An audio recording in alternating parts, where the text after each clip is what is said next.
Hey, this is Gunsmith Beard back with another gun video. So first I want to thank you guys for coming back.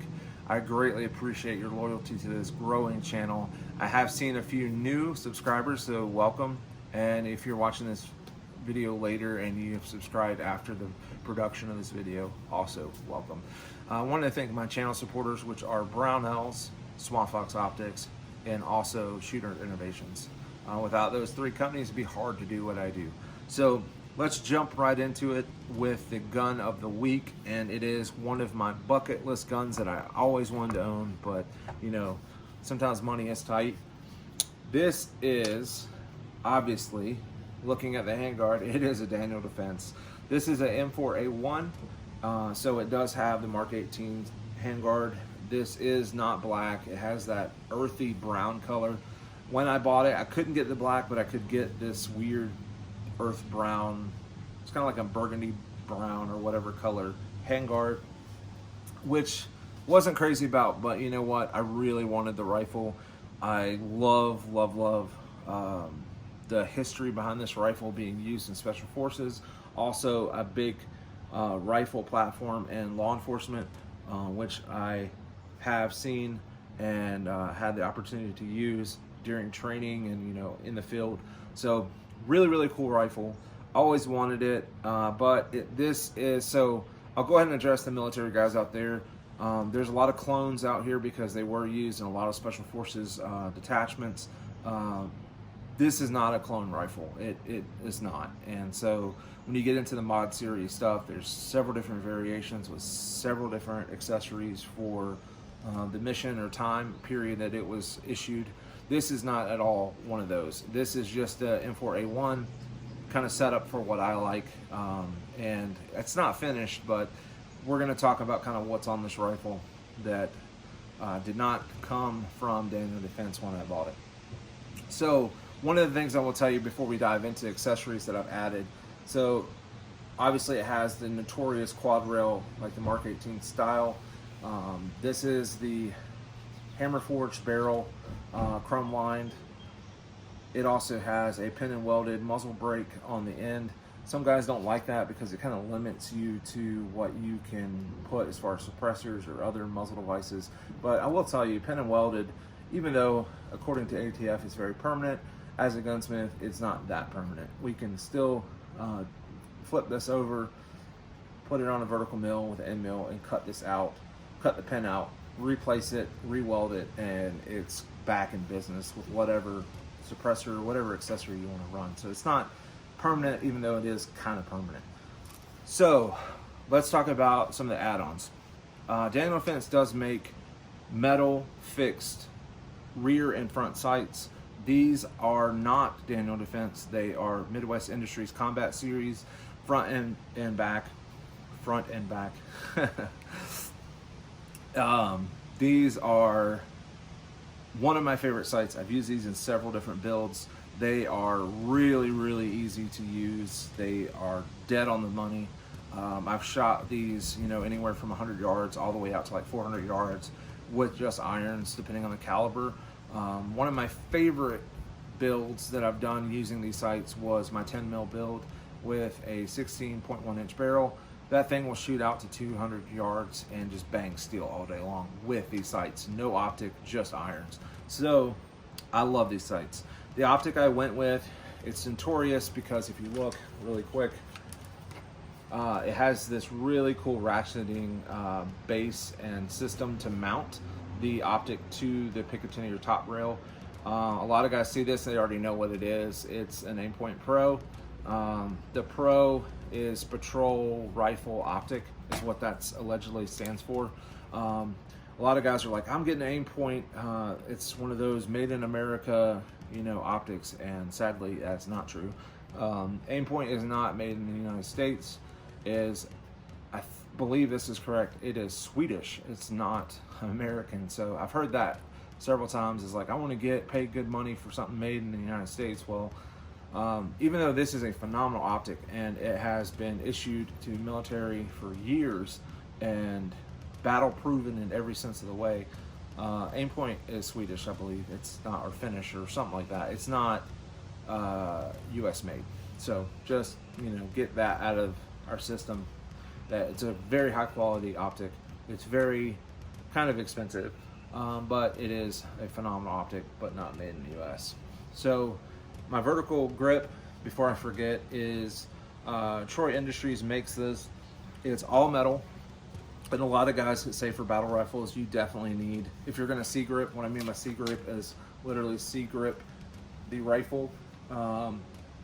A lot of guys, including myself, if you're gonna use this for a battle rifle or self-defense rifle, the metal ones are better, because if you put this on a barricade, if you have to use it to chest thump somebody really nicely in the solar plex, sometimes the polymers will snap, and you don't want that to ever happen when you're in desperate need of using it, or, you know, putting it on a barricade to shoot off of.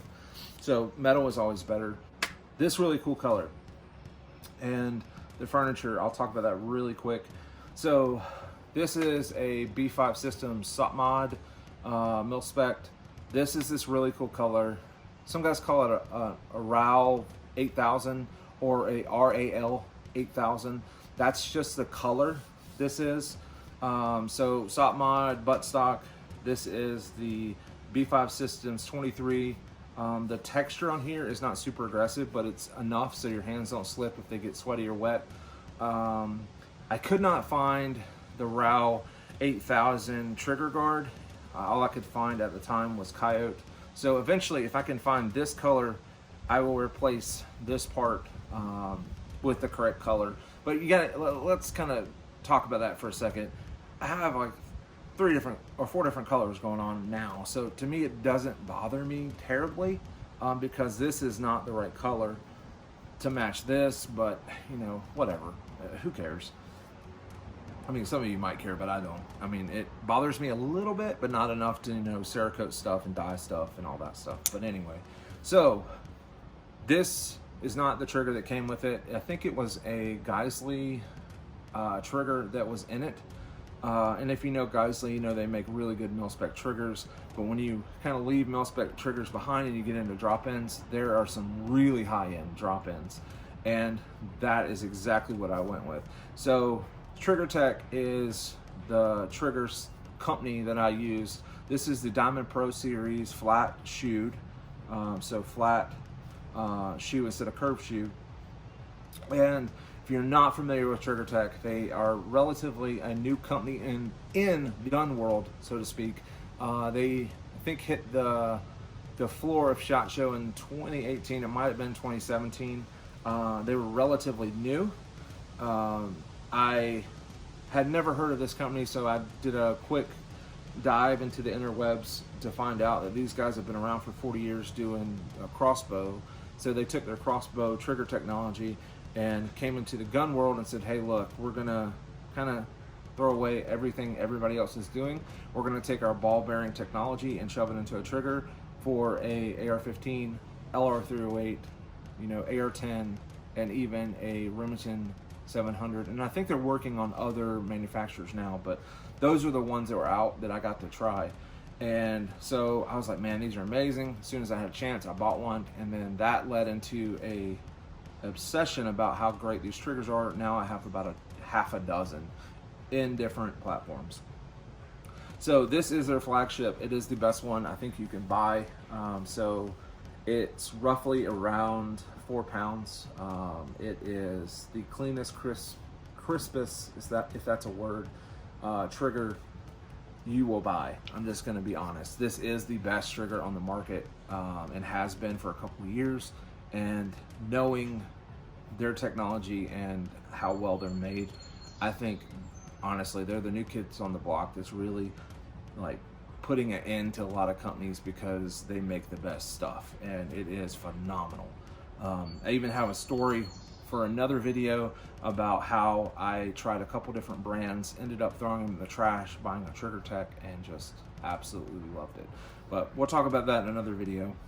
That's kind of all that's on this rifle. It's not super decked out. I know I don't have a laser, you know, sight system. I don't have an IR laser, don't have a green or red laser system. I don't have a flashlight. You might notice that. that is something I really think I should change. I think you should always have on your weapon system, if this is a defensive weapon, I think a light to identify if you are shooting a threat or you're shooting a family member is important when somebody's breaking into your house or making entry in the early hours of the morning. Lights and pressure switches or whatever, tape on the top, I think they're awesome. I think that is what I'll do. So if you guys have a rifle like this and you have a certain light that you run and whatever, I'd love to hear which lights you guys are running on your platforms. I have been looking at Mod Light and I think Cloud Defense. I've been looking at their kind of, you know, their stuff, their gear. I don't care if this is period correct. I just want a really good light. I've always used, you know, Streamlight and Surefire. I've used their stuff to death. I kind of was looking to try something else, something really good quality. So if you guys have any recommendations, I'd love to hear it. But I know this is kind of a lengthy video because I'm trying to go through a little bit of the history, a little bit of what I've changed and added. But if you guys have any questions, if this is also a rifle you've always wanted to own, or you do own one, let me know. I would love to hear how your experience has gone. But as always, thank you guys for your time, and I will catch you in the next video. See ya.